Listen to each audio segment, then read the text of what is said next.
La iniciativa d'Elèctrics és una iniciativa que mereix tot el nostre suport, com ho són aquells fets destinats a denunciar la censura i el seu poder, sovint amagat, no visible d'una manera manifesta,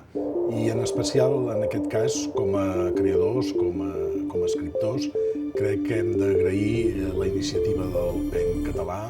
i d'en Fontcoberta, perquè aquest d'Elèctrics farà veure a molta gent fins on arriben els tentacles de la censura,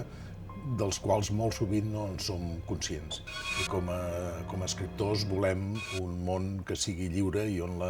l'expressió pugui arribar directament del creador en els seus lectors o en el seu públic, sense que passi per aquests tentacles de la censura.